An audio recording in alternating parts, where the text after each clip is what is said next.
Hello, I am Tara, the author of the Dining on a Dime cookbook where you can eat better, spend less. Over 20 years, hundreds of thousands of copies sold. I honestly never thought we would sell this many. And my assistant Heidi was actually one of my first customers. She has our book, Not Just Beans, which was a stupid name. I know. I get it, because we're not big bean eaters either.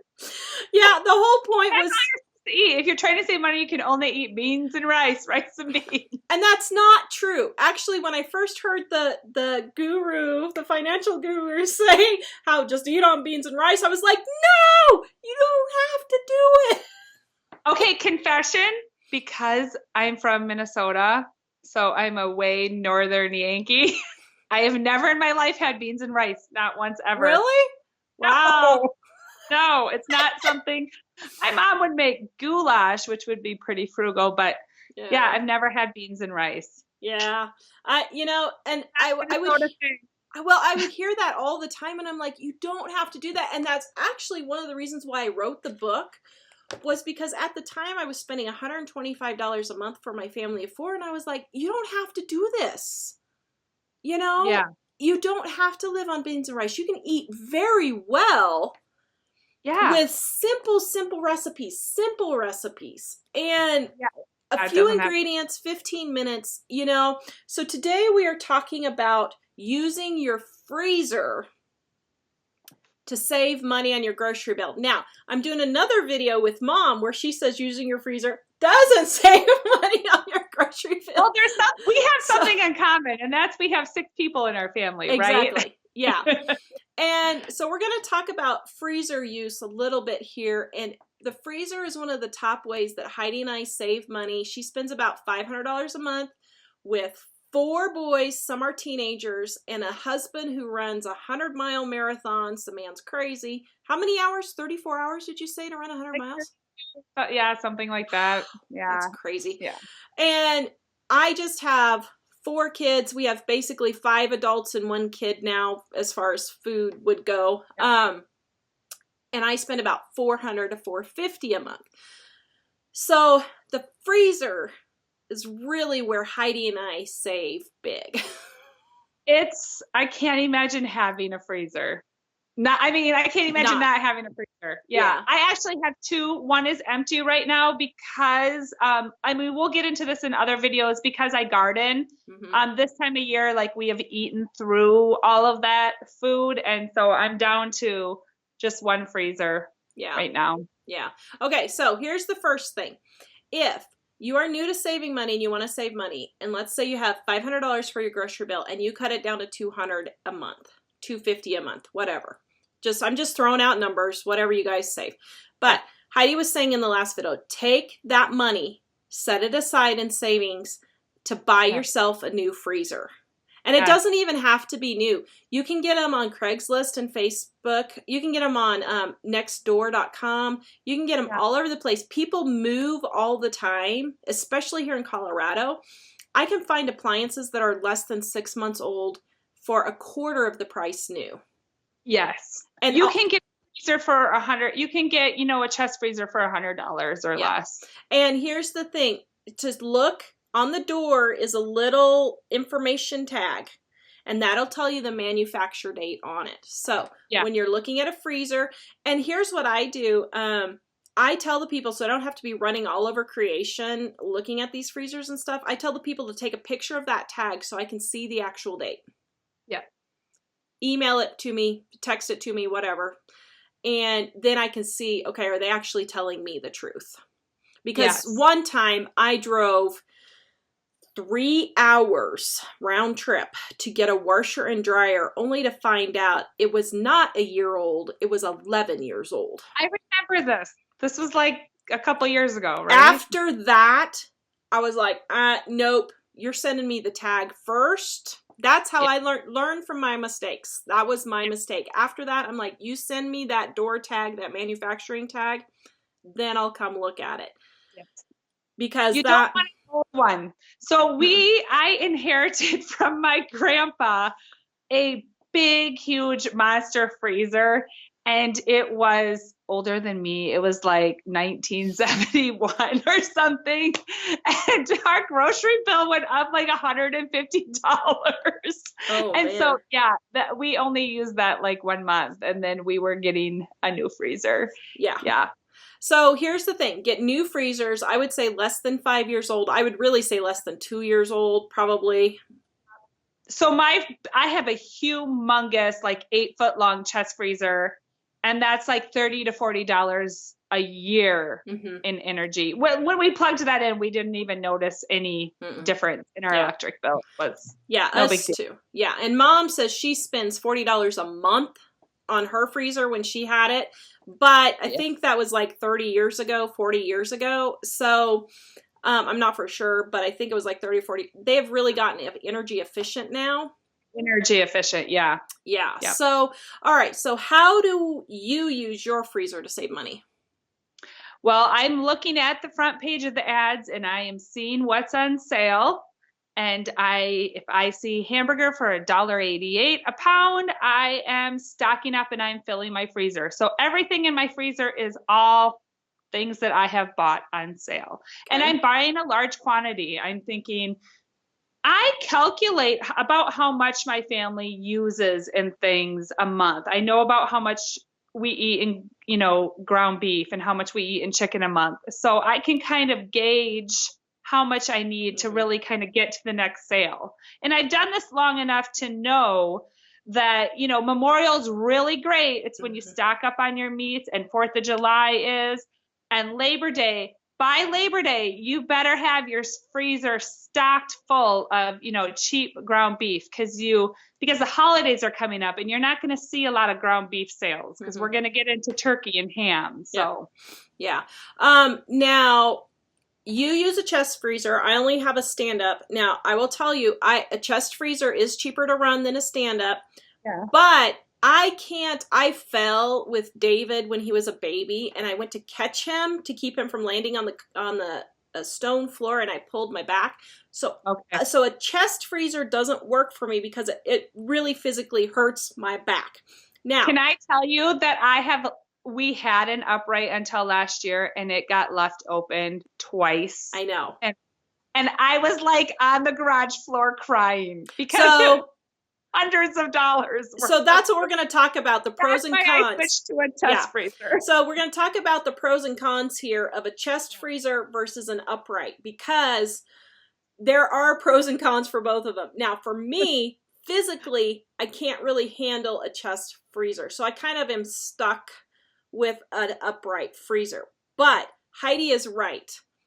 If you really want to make sure your freezer door doesn't get left open, get a chest freezer. Like children and popsicles in the summer in your garage, and it's 100 degrees in your garage, and they go in for a popsicle and that door doesn't shut completely and you don't find it until the next day. Yeah, it's a mess. Yeah, it can be bad. Now, one of the ways that I do that is I don't keep the popsicles outside in the outside freezer. I keep them in the inside, and if I have extras, they're out there, but Mom gets them. Hey, confession, the last time it was me. I did it. I was flash freezing blueberries, and I didn't have I was on a big cookie sheet, and I didn't have it pushed in enough, and it kept the door open enough. And I even had a freezer alarm. But that's the thing, like when it's going off in the garage, I'm in the house, I can't hear it. Can't hear it. Yeah, I know. Now for a chest freezer, I feel like you can get more in a chest freezer than a stand-up. Do you think that? Yes. I mean, chest freezers are a pain. They're a pain to keep organized. But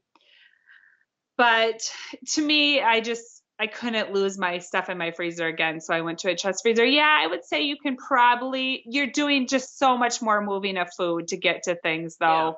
Yeah. Okay. Yeah. So it costs about $40 a year for both of us to run our big freezers. That breaks down to what, not even $5 a month, somewhere around there, $5-6 a month.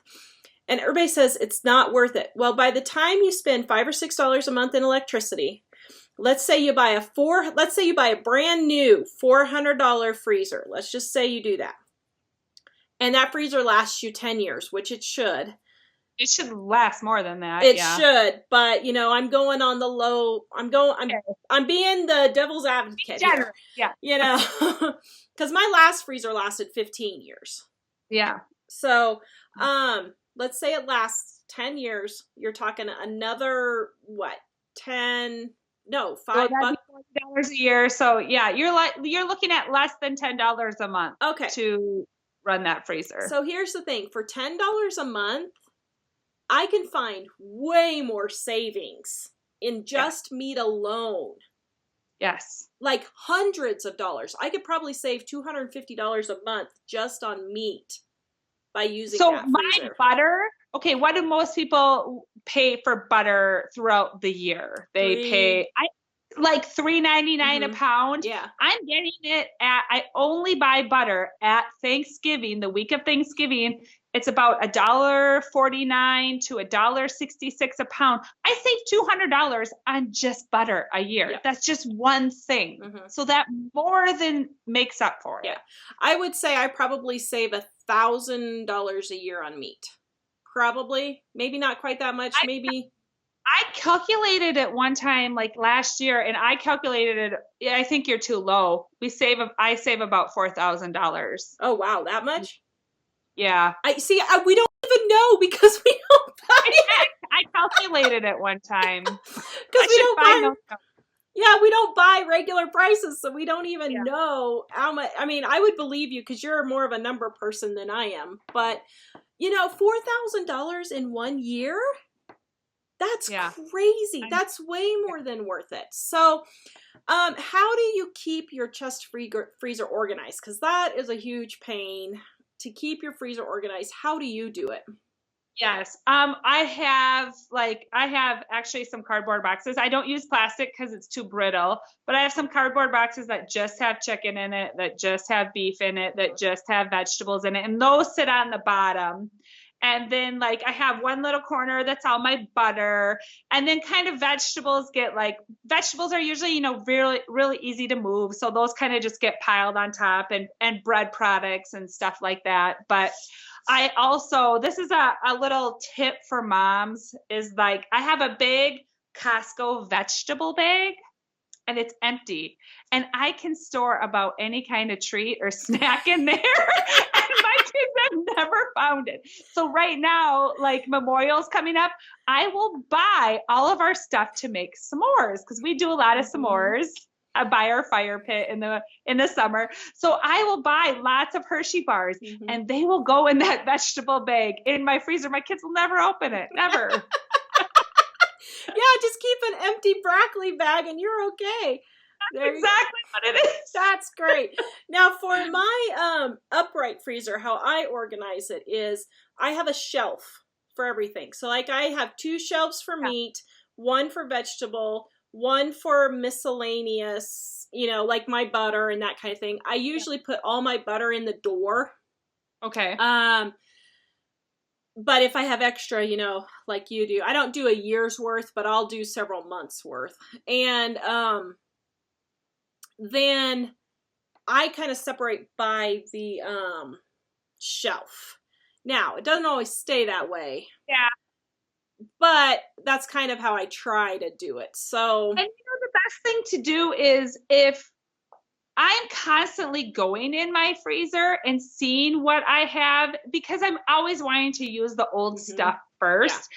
So I'm constantly out there digging in it, so I know what I have.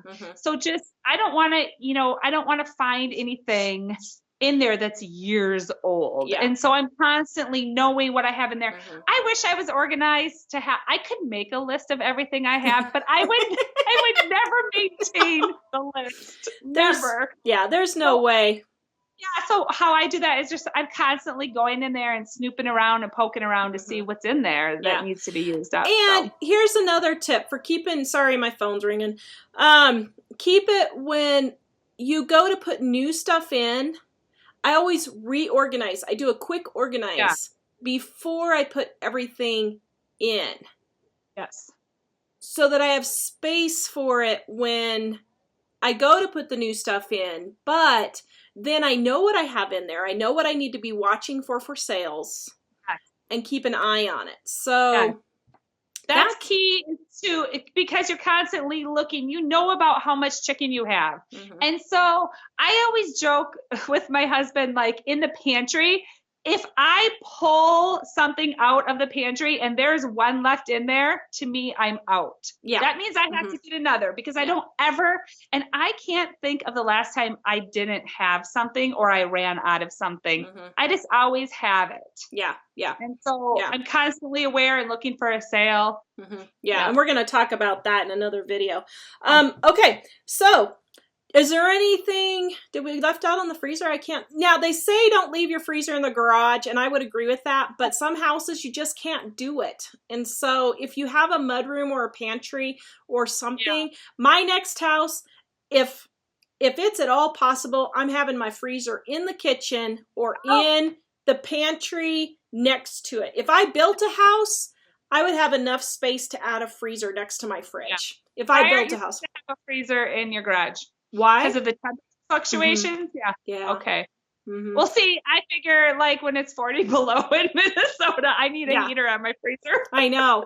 Well, and here's the thing, guys. If your freezer gets open, it gets left open, first of all, don't completely panic, because 9 times out of 10, you can save most of the stuff in there. So you can save your butters, you can save your fruits, you can save your vegetables. Now your meats, if they're defrosted and they're warm, you need to throw it away. But a lot of times that meat is rock solid and it'll take 24 hours because there's so much packed in there. It'll take 24 hours before it actually defrosts. So if you catch it before that, you're probably okay. If your meat is still cold to the touch, pretty cold to the touch, or if it's still hard, you're okay. So don't completely panic that you have to throw everything out. You don't need to throw out your butter. You don't need to throw out your orange juice. You don't need to throw out your vegetables, your fruit. If the fruit, I know from experience, if the fruit has completely thawed, you have to toss it because it's fermented. When you refreeze it, it'll be fermented. It's not right. Yeah, something like that you wouldn't want to keep. But, you know, people say, oh, it gets so soggy. But if it hasn't fermented, you can use it in smoothies or something like that. So it doesn't have to be a total, total waste. So anyway. All right. Well, thank you, Heidi. Please like, subscribe, and share. Please check out our Dining on a Dime cookbook at livingonadime.com in the description below, and let us know what your favorite thing is to freeze. And we will see you guys next time. Bye-bye.